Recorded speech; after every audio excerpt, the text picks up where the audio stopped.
Tout l'interpeller en tant que sénateur et président de la commission des finances du Sénat. Madame la sénatrice, vous êtes nos représentants au Parlement des élus locaux.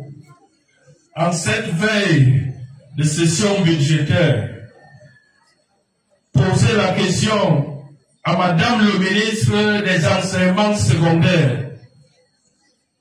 Pourquoi l'école publique se meurt? Pourquoi l'éducation secondaire se meurt? Parce que monsieur le proviseur a été très poli en parlant d'insuffisance tout à l'heure.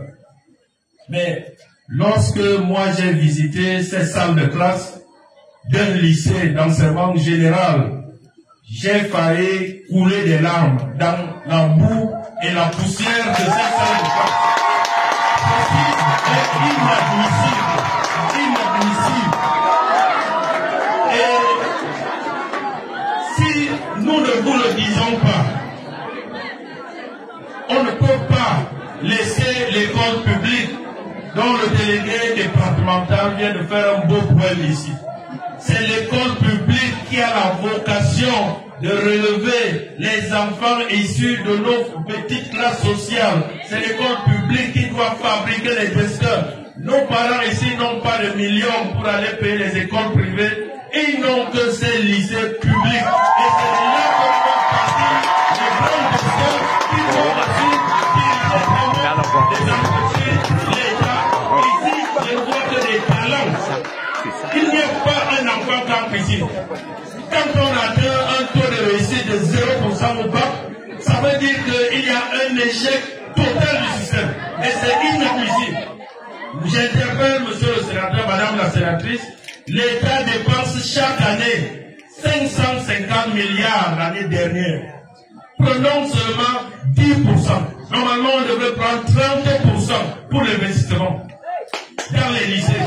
Ça fait combien de milliards? 150 milliards. Et chaque conseil régional aurait 5 milliards. Il n'y aurait pas des poubelles comme ça comme lycée.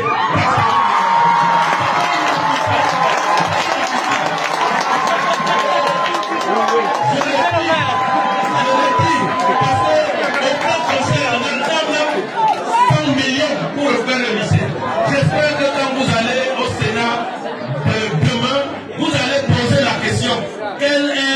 Combien de milliards avez-vous transféré aux conseils régionaux pour réhabiliter tous les lycées du Cameroun?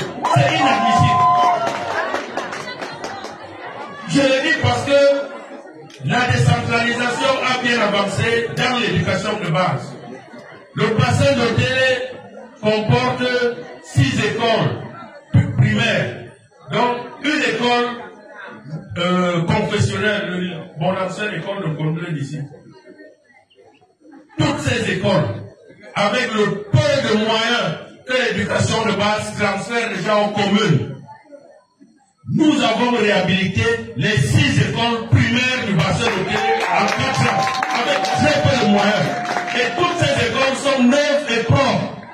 Rien à voir avec ces poubelles.